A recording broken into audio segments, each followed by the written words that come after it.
ਪੁਰਾਣੇ ਵੇਲਿਆਂ ਦੀ ਗੱਲ ਹੈ। ਇੱਕ ਨਗਰ ਦੇ ਵਿੱਚ ਇੱਕ ਬ੍ਰਾਹਮਣ ਪਰਿਵਾਰ ਰਹਿੰਦਾ ਸੀ। ਇਸ ਬ੍ਰਾਹਮਣ ਦੇ 3 ਪੁੱਤਰ ਸਨ। ਇਹ ਸਭ ਤੋਂ ਵੱਡੇ ਪੁੱਤਰ ਨੂੰ ਵੀ ਬਹੁਤ ਪਿਆਰ ਕਰਦਾ ਸੀ, ਉਸਦੀਆਂ ਮੰਗਾਂ ਪੂਰੀਆਂ ਕਰਿਆ ਕਰਦਾ ਸੀ। ਸਭ ਤੋਂ ਛੋਟੇ ਪੁੱਤਰ ਨਾਲ ਵੀ ਉਸਦਾ ਪਿਆਰ ਸੀ, ਸਨੇਹ ਸੀ। ਪਰ ਜਿਹੜਾ ਵਿਚਾਲੜਾ ਪੁੱਤਰ ਸੀ, ਉਸਦੀ ਇੱਕੋ ਹੀ ਗੱਲ ਨਹੀਂ ਸੀ ਮੰਨਦਾ। ਉਸ ਨੂੰ ਹਮੇਸ਼ਾ ਨਿਕੰਮਾ ਨਖੱਟੂ ਕਹਿੰਦਾ ਸੀ। ਉਸ ਨੂੰ ਕੋਈ ਵੀ ਕੰਮ ਦੇ ਦਿਆ ਕਰਦਾ, ਉਹ ਵਿਚਾਰਾ ਤਨਦੇਹੀ ਦੇ ਨਾਲ ਕਰਿਆ ਕਰਦਾ ਸੀ। ਪਰ ਇਹ ਉਸਦੇ ਕੰਮ ਦੇ ਵਿੱਚ ਕਮੀਆਂ ਪੇਸ਼ੀਆਂ ਕੱਢ ਦਿੰਦਾ ਸੀ।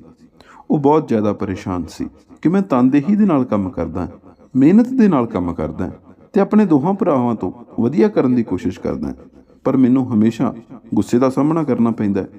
ਜਿਹੜਾ ਉਸ ਦਾ ਵੱਡਾ ਪੁੱਤਰ ਸੀ ਅਤੇ ਛੋਟਾ ਪੁੱਤਰ ਸੀ, ਉਹ ਚਾਹੇ ਕੁਛ ਵੀ ਨਾ ਕਰਦੇ, ਫਿਰ ਵੀ ਉਹਨਾਂ ਦੀ 100 ਲਾਡ ਕਰਦਾ। ਇਹ ਕਹਿੰਦਾ ਕਿ ਇਹਨਾਂ ਨੇ ਬਹੁਤ ਕਾਮਯਾਬ ਹੋਣਾ, ਅਤੇ ਜਿਹੜਾ ਮੇਰਾ ਵਿਚਾਲੜਾ ਪੁੱਤਰ ਹੈ, ਉਸਨੇ ਜ਼ਿੰਦਗੀ ਦੇ ਵਿੱਚ ਸਿਰਫ ਅਤੇ ਸਿਰਫ ਨਾਕਾਮਯਾਬ ਰਹਿਣਾ। ਉਸਨੇ ਦਰ ਦੀਆਂ ਠੋਕਰਾਂ ਖਾਣੀਆਂ, ਉਸਨੇ ਲੋਕਾਂ ਤੋਂ ਗਾਲਾਂ ਲਿਆ ਕਰਨੀਆਂ। ਇਹ ਗੱਲਾਂ ਬਾਤਾਂ ਸੁਣਦੇ ਸੁਣਦੇ ਉਹ ਵਿਚਾਲੜਾ ਪੁੱਤਰ ਨਫ਼ਰਤ ਦੇ ਨਾਲ ਭਰ ਗਿਆ। ਉਸ ਨੂੰ ਲੱਗਣ ਲੱਗਾ ਕਿ ਮੈਨੂੰ ਇਸ ਘਰ ਦੇ ਵਿੱਚ ਕੋਈ ਵੀ ਪ੍ਰੇਮ ਪਿਆਰ ਨਹੀਂ ਕਰਦਾ। ਮੇਰੇ ਭਰਾ ਵੀ ਮੇਰੇ ਨਾਲ ਵਿਤਕਰਾ ਕਰਦੇ ਨੇ ਅਤੇ ਮੇਰੇ ਮਾਂ ਪਿਓ ਦਾ ਵੀ ਵਤੀਰਾ ਮੇਰੇ ਪ੍ਰਤੀ ਠੀਕ ਨਹੀਂ। ਕਿਉਂ ਨਾ ਮੈਂ ਇਹ ਘਰ ਛੱਡ ਕੇ ਕਿਤੇ ਦੂਰ ਚਲਿਆ ਜਾਵਾਂ। ਇੱਕ ਦਿਨ ਮੂੰਹ ਹਨੇਰੀ ਉਸਨੇ ਸੂਰਜ ਚੜ੍ਹਨ ਤੋਂ ਪਹਿਲਾਂ ਆਪਣਾ ਘਰ ਤਿਆਗ ਦਿੱਤਾ, ਘਰ ਛੱਡ ਗਿਆ। ਘਰ ਛੱਡ ਕੇ ਉਸਨੇ ਪਹਾੜਾਂ ਵੱਲ ਨੂੰ ਕੂਚ ਕੀਤਾ। ਐਸੀ ਥਾਂ 'ਤੇ ਉਹ ਜਾਣਾ ਚਾਹੁੰਦਾ ਸੀ ਜਿੱਥੇ ਉਸਨੂੰ ਕੋਈ ਵੀ ਨਾ ਜਾਣਦਾ ਹੋਵੇ। ਇੱਕ ਵਾਰ ਫਿਰ ਤੋਂ ਨਵੇਂ ਜੀਵਨ ਦੀ ਸ਼ੁਰੂਆਤ ਕਰਨਾ ਚਾਹੁੰਦਾ ਸੀ ਅਤੇ ਇਹ ਸੋਚਦਾ ਸੀ ਕਿ ਚਲੋ ਜ਼ਿੰਦਗੀ ਢੰਗ ਦੇ ਨਾਲ ਗੁਜ਼ਰ ਬਸਰ ਕਰ ਲਵਾਂਗਾ। ਜਦੋਂ ਪਹਾੜੀ ਇਲਾਕਾ ਆਇਆ ਤਾਂ ਇੱਕ ਨਗਰ ਆਇਆ।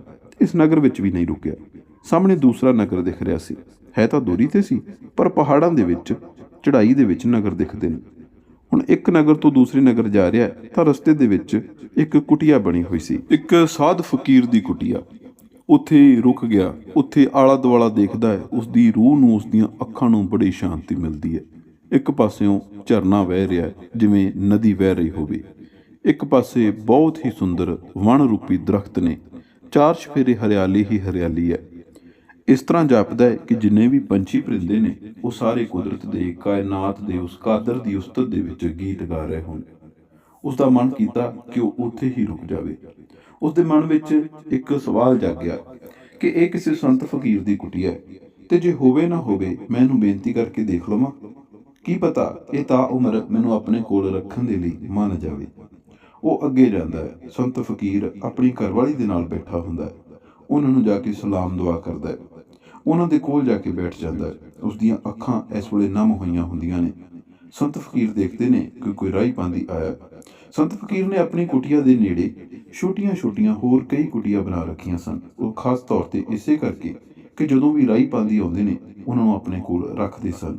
ਸ਼ਾਮ ਵੇਲੇ ਅਤੇ ਸਵੇਰ ਵੇਲੇ ਉਹ ਦੋਵਾਂ ਨਗਰਾਂ ਦੇ ਬੱਚਿਆਂ ਨੂੰ ਕੋਲ ਬੁਲਾ ਕੇ ਉਹਨਾਂ ਨੂੰ ਸਿੱਖਿਆਵਾਂ ਦਿੰਦੇ ਸਨ, ਜ਼ਿੰਦਗੀ ਦੇ ਸਬਕ ਪੜ੍ਹਾਉਂਦੇ ਸਨ, ਅਤੇ ਨਾਲ ਦੀ ਨਾਲ ਕੀ ਤਪ ਕਰਨਾ ਹੈ, ਕਿਵੇਂ ਪਰਮਾਤਮਾ ਦੀ ਉਸਤਤ ਕਰਨੀ ਹੈ, ਇਹ ਵੀ ਸਾਰਾ ਕੁਛ ਉਹਨਾਂ ਨੂੰ ਪੜ੍ਹਾਉਂਦੇ ਸਿਖਾਉਂਦੇ ਸਨ। ਉਹਨਾਂ ਨੇ ਕਿਹਾ ਕਿ ਲੱਗਦਾ ਕਿਤੇ ਦੂਰੋਂ ਆਇਆ, ਬੈਠ ਕੇ ਆਰਾਮ ਕਰ, ਫਿਰ ਭੋਜਨ ਪਾਣੀ ਛਕਾਉਂਦੇ ਹਾਂ। ਉਸਨੇ ਬੈਠ ਕੇ ਆਰਾਮ ਕੀਤਾ। ਭੋਜਨ ਪਾਣੀ ਛਕਣ ਤੋਂ ਬਾਅਦ ਉਹ ਜਿਹੜੇ ਸੰਤ ਫਕੀਰ ਸੀ, ਉਹਨਾਂ ਨੇ ਉਸਨੂੰ ਪੁੱਛਿਆ ਕਿ ਕਾਕਾ ਕੀ ਤੇਰੀ ਕਹਾਣੀ ਹੈ, ਕਿੱਥੋਂ ਆਇਆ, ਕਿੱਥੇ ਜਾ ਰਿਹਾ। ਉਸਨੇ ਸਾਰਾ ਕੁਝ ਸੁਣਾ ਦਿੱਤਾ। ਬੇਹੱਦ ਭਾਵੁਕ ਹੋ ਗਿਆ। ਉਸ ਸੰਤ ਫਕੀਰ ਨੇ ਕਿਹਾ ਕਿ ਭਾਈ, ਮੈਂ ਤੈਨੂੰ ਸਾਰੀ ਉਮਰ ਇੱਥੇ ਰੱਖਣ ਲਈ ਤਿਆਰ ਹਾਂ।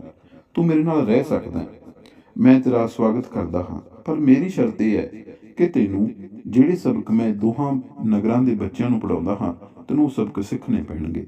ਮੈਂ ਜੀਵਨ ਜਾਚ ਸਿਖਾਉਣਾ ਹਾਂ, ਤੈਨੂੰ ਸਿੱਖਣੀ ਪਵੇਗੀ। ਮੈਂ ਹੋਰ ਵੀ ਧਰਮ ਦੇ ਨਾਲ ਸੰਬੰਧਿਤ ਬਹੁਤ ਕੁਝ ਸਿਖਾਵਾਂਗਾ, ਤੈਨੂੰ ਸਿੱਖਣਾ ਪਵੇਗਾ।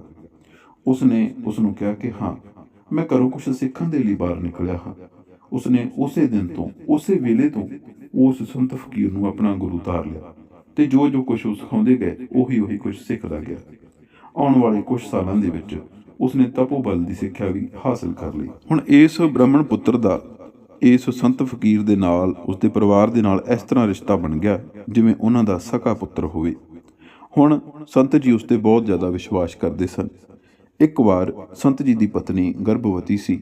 ਉਹਨਾਂ ਦੇ ਘਰ ਕਿਸੇ ਬੱਚੇ ਨੇ ਜਨਮ ਲੈਣਾ ਸੀ, ਅਤੇ ਉਦੋਂ ਉਹਨਾਂ ਨੂੰ ਕਿਸੇ ਯਾਤਰਾ ਲਈ ਜ਼ਰੂਰੀ ਬਾਹਰ ਜਾਣਾ ਪੈ ਗਿਆ, ਅਤੇ ਉਹ ਉਸ ਮਾਤਾ ਦੀ ਦੇਖ ਰੇਖ ਦਾ ਜ਼ਿੰਮਾ ਇਸ ਬ੍ਰਾਹਮਣ ਪੁੱਤਰ ਨੂੰ ਦੇ ਗਏ ਕਿ ਭਾਈ, ਸਾਰੀ ਸੁਰੱਖਿਆ ਹੁਣ ਤੇਰੇ ਹਵਾਲੇ ਹੈ। ਜਿਸ ਦਿਨ ਬਾਲਕ ਨੇ, ਬੱਚੇ ਨੇ ਜਨਮ ਲੈਣਾ ਸੀ, ਉਹ ਕੁਟੀਆ ਦੇ ਬਾਹਰ ਬੈਠਾ ਕੁਦਰਤ ਨੂੰ ਨਿਹਾਰ ਰਿਹਾ ਸੀ। ਅਚਾਨਕ ਦੇਖਦਾ ਕਿ ਸਾਹਮਣੇ ਵਾਲੇ ਪਾਸਿਓਂ ਕੋਈ ਬਹੁਤ ਤੇਜ਼ ਗਤੀ ਦੇ ਨਾਲ ਇੱਕ ਸਾਧੂ ਰੂਪੀ ਇਨਸਾਨ ਉਹਨਾਂ ਦੀ ਕੁਟੀਆ ਵੱਲ ਨੂੰ ਤੁਰਿਆ ਆ ਰਿਹਾ ਸੀ। ਉਸਨੇ ਝੱਟ ਦੀ ਨਹੀਂ ਜਾ ਕੇ ਉਸ ਨੂੰ ਰੋਕਿਆ। ਕਹਿੰਦਾ, ਕਿੱਥੇ ਜਾ ਰਹੇ ਹੋ? ਕੌਣ ਹੋ ਤੁਸੀਂ? ਉਹ ਕਹਿੰਦਾ ਕਿ ਮੈਂ ਕੁਟੀਆ ਦੇ ਅੰਦਰ ਜਾਣਾ ਹੈ। ਮੈਂ ਭਾਗਿਆ ਦੇਵਤਾ ਹਾਂ। ਤੁਹਾਨੂੰ ਪਤਾ ਕਿ ਇਸ ਘਰ ਦੇ ਵਿੱਚ ਇੱਕ ਬੱਚੇ ਨੇ ਜਨਮ ਲੈਣਾ ਹੈ। ਮੈਂ ਉਸ ਦਾ ਭਾਗ ਲਿਖਣ ਜਾ ਰਿਹਾ।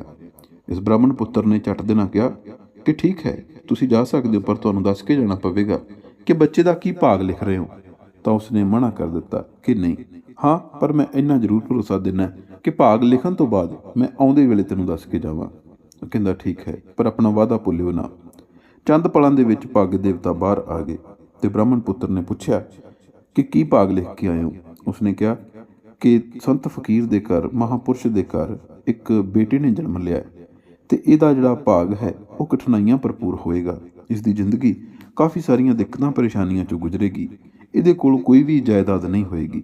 ਇਹਦੇ ਕੋਲ ਸਿਰਫ ਇੱਕ ਗਧਾ ਤੇ ਇੱਕ ਬੋਰੀ ਅਨਾਜ ਦੀ ਹੋਏਗੀ, ਚਾਵਲਾਂ ਦੀ ਹੋਏਗੀ, ਜਿਸ ਨੂੰ ਇਹ ਵੇਚਦਾ ਤੁਰਿਆ ਫਿਰੇਗਾ ਤੇ ਆਪਣੀ ਜ਼ਿੰਦਗੀ ਇਸੇ ਤਰ੍ਹਾਂ ਠੋਕਰਾਂ ਖਾ ਖਾ ਕੱਢੇਗਾ।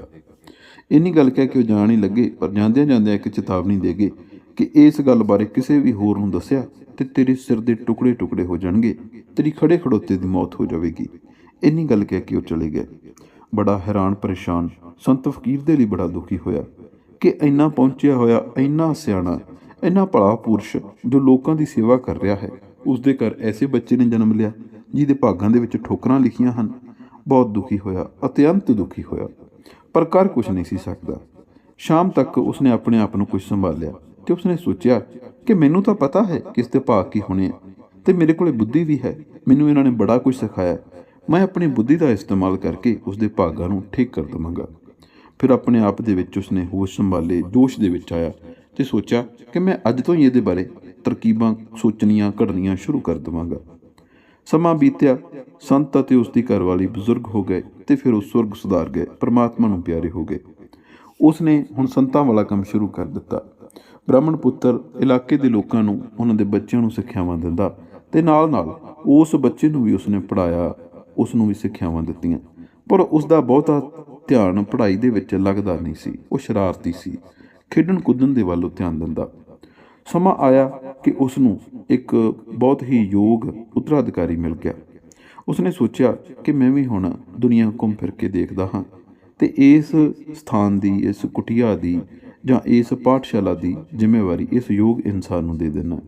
ਉਸ ਯੋਗ ਇਨਸਾਨ ਨੂੰ ਉਹ ਜ਼ਿੰਮੇਵਾਰੀ ਦੇ ਕੇ ਉੱਥੋਂ ਜਾਣ ਲੱਗਾ ਤੇ ਨਾਲ ਦੀ ਨਾਲ ਆਪਣੇ ਗੁਰੂ ਦੇ ਪੁੱਤਰ ਨੂੰ ਕਹਿ ਕੇ ਗਿਆ ਕਿ ਇਹ ਬੰਦਾ ਜਿਹੜਾ ਹੁਣ ਇੱਥੇ ਪਾਠਸ਼ਾਲਾ ਦੇ ਵਿੱਚ ਪੜ੍ਹਾਵੇਗਾ, ਇਹ ਮੇਰੇ ਤੋਂ ਵੀ ਵੱਧ ਕਾਬਲ ਜਾਪਦਾ ਹੈ।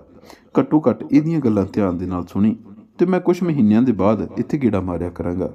ਇੰਨੀ ਗੱਲ ਕਹਿ ਕੇ ਉਸਨੇ ਸਾਰਿਆਂ ਤੋਂ ਇਜਾਜ਼ਤ ਲਈ ਤੇ ਚਲਿਆ ਗਿਆ। ਸਮਾਂ ਬੀਤਿਆ। ਇੱਕ ਦਿਨ ਨਗਰ ਘੁੰਮ ਰਿਹਾ ਸੀ। ਕਈ ਸਾਲਾਂ ਦੇ ਬਾਅਦ ਅਚਾਨਕ ਇੱਕ ਨਗਰ ਦੇ ਵਿੱਚ ਉਸ ਨੂੰ ਇੱਕ ਨੌਜਵਾਨ ਦਿਸਦਾ ਹੈ। ਦੇਖਦਾ ਹੈ ਕਿ ਇਸ ਨੌਜਵਾਨ ਦੀ ਸ਼ਕਲ ਮੇਰੇ ਗੁਰੂ ਨਾਲ ਬਹੁਤ ਮਿਲਦੀ ਹੈ। ਇਸ ਨੌਜਵਾਨ ਦੇ ਕੋਲ ਇੱਕ ਗਧਾ ਹੁੰਦਾ ਹੈ ਤੇ ਗਧੇ ਦੇ ਉੱਤੇ ਇੱਕ ਬੋਰੀ ਅਨਾਜ ਦੀ ਲੱਦੀ ਹੁੰਦੀ ਹੈ, ਚਾਵਲ ਭਰੇ ਹੁੰਦੇ ਨੇ। ਉਸ ਦਾ ਮਨ ਉਸੇ ਵੇਲੇ ਖਟਕਦਾ ਹੈ। ਉਹ ਅੱਗੇ ਹੋ ਕੇ ਪੁੱਛਦਾ ਕਿ ਪਿਆਰਿਆ, ਤੇਰਾ ਨਾਮ ਆ ਹੈ? ਉਹ ਕਹਿੰਦਾ, ਹਾਂਜੀ, ਪਰ ਤੁਹਾਨੂੰ ਮੇਰਾ ਨਾਮ ਕਿਵੇਂ ਪਤਾ ਹੈ? ਕਿਉਂਕਿ ਹੁਣ ਦੋਹਾਂ ਦੇ ਚਿਹਰੇ ਮੋਹਰੇ ਬਦਲ ਚੁੱਕੇ ਸਨ। ਇਸ ਗੱਲ ਨੂੰ ਆਖਰੀ ਵਾਰ ਉਹਨਾਂ ਦੋਹਾਂ ਨੂੰ ਮਿਲਿਆ ਨੂੰ ਲੰਮਾ ਸਮਾਂ ਹੋ ਚੁੱਕਿਆ ਸੀ। ਫਿਰ ਦੋਵਾਂ ਨੇ ਇੱਕ ਦੂਜੇ ਨੂੰ ਆਪਣਾ ਪਰਿਚੈ ਦਿੱਤਾ ਤੇ ਦੱਸਿਆ ਕਿ ਕੌਣ ਹਾਂ। ਇੱਕ ਦੂਜੇ ਨੂੰ ਬੜੇ ਪਿਆਰ ਨਾਲ ਮਿਲੇ ਤੇ ਫਿਰ ਉਸ ਨੌਜਵਾਨ ਨੇ ਕਿਹਾ ਕਿ ਚਲੋ ਆਓ ਆਪਾਂ ਘਰ ਚੱਲਦੇ ਹਾਂ। ਹੁਣ ਇਹ ਬ੍ਰਾਹਮਣ ਪੁੱਤਰ ਉਹਨਾਂ ਦੇ ਘਰ ਚਲਿਆ ਗਿਆ। ਉਸ ਨੂੰ ਖਾਣ ਪੀਣ ਨੂੰ ਕੁਝ ਦਿੱਤਾ ਗਿਆ ਤੇ ਉਸ ਨੂੰ ਕਿਹਾ ਕਿ ਤੁਸੀਂ ਬੈਠ ਕੇ ਆਰਾਮ ਕਰੋ, ਜੇ ਹੋ ਸਕਦਾ ਤਾਂ ਅੱਜ ਦੀ ਰਾਤ ਸਾਡੇ ਘਰ ਗੁਜ਼ਾਰੋ। ਪਰ ਜਿਵੇਂ ਉਹ ਘਰ ਦੇਖ ਰਿਹਾ ਸੀ, ਉਸ ਦਾ ਮਨ ਬਹੁਤ ਔਖਾ ਹੋ ਰਿਹਾ ਸੀ। ਘਰ ਦੀ ਹਾਲਤ ਤੋਂ ਪਤਾ ਲੱਗ ਰਿਹਾ ਸੀ ਕਿ ਘਰ ਦੇ ਵਿੱਚ ਗਰੀਬੀ ਹੈ। ਪਤਾ ਨਹੀਂ ਕਿਹੜੀਆਂ ਹਾਲਾਤਾਂ ਦੇ ਵਿੱਚ ਇਸ ਇਨਸਾਨ ਦਾ ਵਿਆਹ ਹੋ ਗਿਆ। ਉਸ ਨੂੰ ਪੁੱਛਦਾ ਕਿ ਪੁੱਤਰ, ਤੂੰ ਉਸ ਥਾਂ ਤੋਂ ਕਿਵੇਂ ਆਇਆ? ਇੱਥੇ ਆ ਕੇ ਤੂੰ ਕੀ ਕਾਰੋਬਾਰ ਸ਼ੁਰੂ ਕੀਤਾ? ਉਸਨੇ ਸਾਰੀ ਕਹਾਣੀ ਦੱਸੀ ਕਿ ਕਿਵੇਂ ਮੈਂ ਉਸ ਥਾਂ ਨੂੰ ਛੱਡ ਕੇ ਲਗਾਤਾਰ ਕਠਿਨਾਈਆਂ ਦੇ ਵਿੱਚੋਂ ਗੁਜ਼ਰ ਰਿਹਾ ਤੇ ਕਿਵੇਂ ਮੈਂ ਗੁਜ਼ਰ ਬਸਰ ਦੇ ਲਈ ਇੱਕ ਗਧਾ ਰੱਖਿਆ ਹੋਇਆ ਤੇ ਇੱਕ ਬੋਰੀ ਅਨਾਜ ਦੀ ਹੁੰਦੀ ਹੈ, ਜਿੰਨੀ ਕੁ ਵਿਕਦੀ ਹੈ ਵੇਚ ਕੇ ਰਾਤ ਦੀ ਰੋਟੀ ਦਾ ਜੁਗਾੜ ਕਰ ਲੈਣਾ। ਫਿਰ ਕਿਵੇਂ ਨਾ ਕਿਵੇਂ ਹੋਰ ਅਨਾਜ ਖਰੀਦ ਕੇ ਨਿਕਲ ਜਾਣਾ। ਬਸ ਆਹੀ ਮੇਰੀ ਜ਼ਿੰਦਗੀ ਹੈ। ਉਹ ਮਨ ਹੀ ਮਨ ਦੇ ਵਿੱਚ ਸੋਚਦਾ ਕਿ ਮੈਨੂੰ ਤਾਂ ਇਹ ਚੀਜ਼ਾਂ ਦਾ ਪਹਿਲਾਂ ਹੀ ਪਤਾ ਸੀ। ਪਰ ਉਹ ਉਸ ਨੂੰ ਬੜੇ ਇਤਮਨਾਨ ਦੇ ਨਾਲ, ਬੜੇ ਸ਼ਾਂਤ ਜਿਹੇ ਮਾਹੌਲ ਦੇ ਵਿੱਚ ਦੱਸਦਾ ਕਿ ਪੁੱਤਰ, ਤੂੰ ਇਸ ਤਰ੍ਹਾਂ ਕਰ, ਕੱਲ੍ਹ ਨੂੰ ਬਾਜ਼ਾਰ ਜਾ ਕੇ ਇਸ ਗਧੇ ਨੂੰ ਵੇਚ ਕੇ ਆ ਜਾ। ਉਹ ਕਹਿੰਦਾ ਕਿ ਠੀਕ ਹੈ। ਫਿਰ ਮੈਂ ਗਧਾ ਵੇਚ ਦਿਆਂਗਾ ਤਾਂ ਉਸ ਤੋਂ ਬਾਅਦ ਕੀ ਕਰਾਂਗਾ? ਉਸ ਨੂੰ ਉੱਤਰ ਦਿੰਦੇ ਨੇ ਕਿ ਗਧਾ ਵੇਚ ਕੇ ਜਿਹੜੇ 4 ਪੈਸੇ ਇਕੱਠੇ ਹੋਣਗੇ ਉਹਨਾਂ ਦਾ ਤੂੰ ਅਨਾਜ ਲੈ ਕੇ ਆਉਣਾ ਅਤੇ ਉਹ ਵੀ ਚਾਵਲ, ਅਤੇ ਉਹ ਫਿਰ ਭੁੱਖੇ ਲੋਕਾਂ ਨੂੰ, ਲੋੜਵੰਦ ਲੋਕਾਂ ਨੂੰ ਲੰਗਰ ਲਾ ਕੇ ਵਰਤਾ ਦੇਣਾ। ਹੁਣ ਉਸ ਨੌਜਵਾਨ ਨੇ ਆਪਣੀ ਘਰਵਾਲੀ ਦੇ ਨਾਲ ਸਲਾਹ ਕੀਤੀ। ਉਸਨੇ ਕਿਹਾ ਕਿ ਤੁਹਾਡੇ ਪਿਤਾ ਦਾ ਸ਼ਿਸ਼ਯ ਹੈ, ਪਿਤਾ ਦਾ ਚੇਲਾ ਹੈ, ਮਾੜੀ ਸਲਾਹ ਨਹੀਂ ਦਿੰਦਾ, ਜਿਵੇਂ ਕਹਿੰਦਾ ਹੈ ਕਰ ਲਵੋ, ਨਹੀਂ ਤਾਂ ਠੋਕਰਾਂ ਤਾਂ ਪਹਿਲਾਂ ਹੀ ਖਾ ਰਹੇ। ਅਗਲੇ ਦਿਨ ਉਹਨੇ ਉਸੇ ਤਰ੍ਹਾਂ ਕੀਤਾ, ਆਪਣਾ ਗਧਾ ਵੇਚ ਲਿਆ। ਜਿੰਨੇ ਪੈਸੇ ਮਿਲੇ ਉਸ ਦਾ ਅਨਾਜ ਖਰੀਦ ਕੇ ਲੰਗਰ ਲਾ ਦਿੱਤੇ। ਲੋਕ ਜਿਹੜੇ ਭੁੱਖੇ ਸਨ, ਲੋੜਵੰਦ ਸਨ, ਜ਼ਰੂਰਤਮੰਦ ਸਨ, ਉਹਨਾਂ ਭੋਜਨ ਕੀਤਾ ਅਤੇ ਉਹਨਾਂ ਨੂੰ ਕਈ ਕਿਸਮ ਦੇ ਆਸ਼ੀਰਵਾਦ ਦੇ ਕੇ ਉੱਥੋਂ ਚਲੇ ਗਏ। ਰਾਤ ਵੇਲੇ ਉਹ ਸੌਂ ਗਏ, ਪਰ ਇਸ ਨੌਜਵਾਨ ਨੂੰ ਨੀਂਦ ਨਹੀਂ ਸੀ ਆ ਰਹੀ। ਇਸ ਦੀ ਸੋਚ ਵਾਰੀ ਵਾਰੀ ਉੱਥੇ ਜਾ ਰਹੀ ਸੀ ਕਿ ਮੇਰੇ ਕੋਲ ਇਕਲੌਤਾ ਕਮਾਈ ਦਾ ਸਾਧਨ ਸੀ, ਹੁਣ ਮੈਂ ਉਹ ਵੀ ਵੇਚ ਬੈਠਾ, ਮੈਂ ਕੀ ਕਰਾਂਗਾ। ਸਾਰੀ ਰਾਤ ਸੁੱਤਾ ਨਹੀਂ, ਪਾਸੇ ਮਾਰਦਿਆਂ ਦੀ ਸਾਰੀ ਰਾਤ ਲੰਘ ਗਈ। ਸਵੇਰ ਵੇਲੇ ਜਦੋਂ ਕੁੱਕੜ ਨੇ ਬਾਂਗ ਦਿੱਤੀ ਤਾਂ ਉਸ ਕਿੱਲੇ ਵੱਲ ਨੂੰ ਚਲਿਆ ਗਿਆ ਜਿੱਥੇ ਗਧਾ ਬੰਨਿਆ ਹੁੰਦਾ ਸੀ। ਅਚਾਨਕ ਜਾਂਦਾ ਜਾਂਦਾ ਰੁਕ ਗਿਆ। ਘਰ ਤੋਂ ਥੋੜ੍ਹਾ ਦੂਰ ਸੀ, ਰੁਕ ਗਿਆ, ਸੋਚਦਾ ਕਿ ਮੈਂ ਤਾਂ ਗਧਾ ਹੀ ਵੇਚ ਦਿੱਤਾ, ਹੁਣ ਮੈਂ ਕੀ ਕਰਨ ਉੱਥੇ ਜਾ ਰਿਹਾ। ਪਰ ਜਦੋਂ ਕਿੱਲੇ ਵੱਲ ਨਜ਼ਰ ਪੈਂਦੀ ਹੈ ਤਾਂ ਦੇਖ ਕੇ ਹੈਰਾਨ ਹੋ ਜਾਂਦਾ। ਇੱਕ ਗਧਾ ਉੱਥੇ ਬੰਨਿਆ ਹੁੰਦਾ, ਨਾਲ ਹੀ ਉੱਥੇ ਅਨਾਜ ਦਾ ਬੋਰਾ ਪਿਆ ਹੁੰਦਾ। ਭੱਜਿਆ ਭੱਜਿਆ ਘਰ ਆਉਂਦਾ, ਆ ਕੇ ਉਸ ਬ੍ਰਾਹਮਣ ਪੁੱਤਰ ਨੂੰ ਜਗਾਉਂਦਾ। ਕਹਿੰਦਾ, ਮਹਾਂਪੁਰਖੋ ਦੇਖੋ, ਚਮਤਕਾਰ ਹੋ ਗਿਆ, ਉੱਥੇ ਤਾਂ ਇੱਕ ਗਧਾ ਹੋਰ ਆ ਗਿਆ। ਉਹ ਅੱਗੋਂ ਹੱਸ ਪਏ, ਮੁਸਕਰਾ ਪਏ। ਕਹਿੰਦੇ, ਇਹੀ ਕਾਦਰ ਦੀ ਖੇਡ ਹੈ, ਹੁਣ ਤੂੰ ਲਾਲਚ ਨਹੀਂ ਕਰਨਾ, ਹਰ ਰੋਜ਼ ਗਧੇ ਨੂੰ ਵੇਚ ਆਇਆ ਕਰਨਾ, ਨਵਾਂ ਗਧਾ ਤੈਨੂੰ ਮਿਲ ਜਾਇਆ ਕਰੇਗਾ। ਵੇਚ ਕੇ ਪੈਸੇ ਵੱਟ ਕੇ ਜੋ ਵੀ ਕੁਛ ਤੇਰੇ ਕੋਲ ਆਏਗਾ ਉਹਦਾ ਵੀ ਤੂੰ ਲੰਗਰ ਲਾਉਣਾ, ਉਹ ਵੀ ਭੁੱਖੇ ਲੋਕਾਂ ਦੇ ਵਿੱਚ ਵਰਤਾਉਣਾ, ਅਤੇ ਜਿਹੜਾ ਅਨਾਜ ਤੈਨੂੰ ਇਸ ਤਰ੍ਹਾਂ ਪ੍ਰਾਪਤ ਹੋਵੇਗਾ ਉਹ ਵੀ ਤੂੰ ਲੋਕਾਂ ਦੀ ਲੋੜ ਪੂਰੀ ਕਰਨ ਦੇ ਵਿੱਚ ਲਾਉਣਾ। ਇਹ ਨੌਜਵਾਨ ਬੜਾ ਖੁਸ਼ ਹੋਇਆ, ਆਪਣੀ ਘਰਵਾਲੀ ਦੇ ਨਾਲ ਖੁਸ਼ੀ ਸਾਂਝੀ ਕੀਤੀ ਅਤੇ ਨਾਲ ਦੀ ਨਾਲ ਦੱਸਿਆ ਕਿ ਇਸ ਤਰ੍ਹਾਂ ਜਾਪਦਾ ਕਿ ਹੁਣ ਸਾਡੀ ਜ਼ਿੰਦਗੀ ਸਿੱਧੇ ਰਾਹ 'ਤੇ ਆ ਜਾਵੇਗੀ। ਜਿਵੇਂ ਇਹ ਸਾਰਾ ਕੁਛ ਆਪਣੇ ਆਪ ਹੋਣ ਲੱਗਿਆ, ਆਪਣੀ ਜ਼ਿੰਦਗੀ ਦੇ ਵਿੱਚ ਹੁਣ ਸੁੱਖ ਸ਼ਾਂਤੀ ਵੀ ਆਪਣੇ ਆਪ ਆਉਣ ਲੱਗੇਗੀ। ਅਤੇ ਫਿਰ ਇੱਕ ਦਿਨ ਇਸ ਬ੍ਰਾਹਮਣ ਪੁੱਤਰ ਨੇ ਉਹਨਾਂ ਤੋਂ ਇਜਾਜ਼ਤ ਮੰਗੀ ਕਿ ਮੇਰਾ ਮਕਸਦ ਪੂਰਾ ਹੋ ਗਿਆ, ਹੁਣ ਮੈਨੂੰ ਜਾਣ ਦਿਓ। ਆਪਣੇ ਮਨ ਦੇ ਵਿੱਚ ਖੁਸ਼ ਬ੍ਰਾਹਮਣ ਪੁੱਤਰ ਹੁਣ ਦੁਬਾਰਾ ਤੋਂ ਉਸ ਕੁਟੀਆ ਵੱਲ ਜਾ ਰਿਹਾ ਸੀ, ਪਰ ਮਨ ਦੇ ਵਿੱਚ ਅਜੇ ਵੀ ਰੰਜ ਸੀ ਕਿ ਮੇਰੇ ਗੁਰੂ ਦਾ ਪੁੱਤਰ ਅਜੇ ਵੀ ਇੱਕ ਘੁੰਮਣ ਘੇਰੀ ਦੇ ਵਿੱਚ ਫਸ ਕੇ ਰਹਿ ਗਿਆ।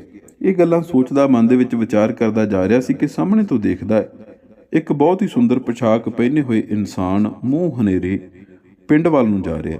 ਇਹਦੇ ਕੋਲ ਇੱਕ ਗਧਾ, ਗਧੇ ਦੇ ਉੱਤੇ ਇਸਨੇ ਅਨਾਜ ਦਾ ਬੋਰਾ ਲੱਦਿਆ ਹੋਇਆ।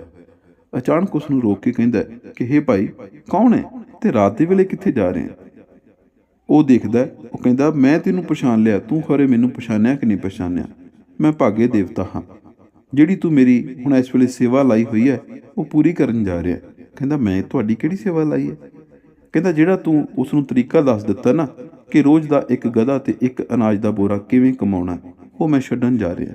ਉਹਦੇ 'ਤੇ ਮੇਰੀ ਸੇਵਾ ਲੱਗੀ ਹੈ, ਹੁਣ ਹਰ ਰੋਜ਼ ਇਹ ਕੰਮ ਮੈਨੂੰ ਕਰਨਾ ਪੈਂਦਾ। ਤਾਂ ਅੱਗੋਂ ਇਹ ਬ੍ਰਾਹਮਣ ਪੁੱਤਰ ਉੱਤਰ ਦਿੰਦਾ ਕਿ ਉਹਦੇ ਭਾਗਾਂ ਦੇ ਵਿੱਚ ਵੀ ਇਹ ਚੀਜ਼ਾਂ ਤਾਂ ਫਿਰ ਤੁਸੀਂ ਹੀ ਲਿਖੀਆਂ ਸਨ ਨਾ, ਜੇ ਸੰਭਵ ਹੈ ਤਾਂ ਉਹਦੇ ਭਾਗਾਂ ਨੂੰ ਠੀਕ ਕਰ ਦਿਓ ਅਤੇ ਆਪਣੀ ਵੀ ਜਾਨ ਛਡਾਓ ਅਤੇ ਉਸ ਨੂੰ ਵੀ ਸੁਖੀ ਕਰ ਦਿਓ। ਉਸਨੇ ਸੋਚਿਆ ਕਿ ਹਾਂ, ਇਹੀ ਠੀਕ ਰਹੇਗਾ, ਮੈਂ ਉਹਦੇ ਭਾਗਾਂ ਨੂੰ ਤਬਦੀਲ ਕਰ ਦਿੰਦਾ।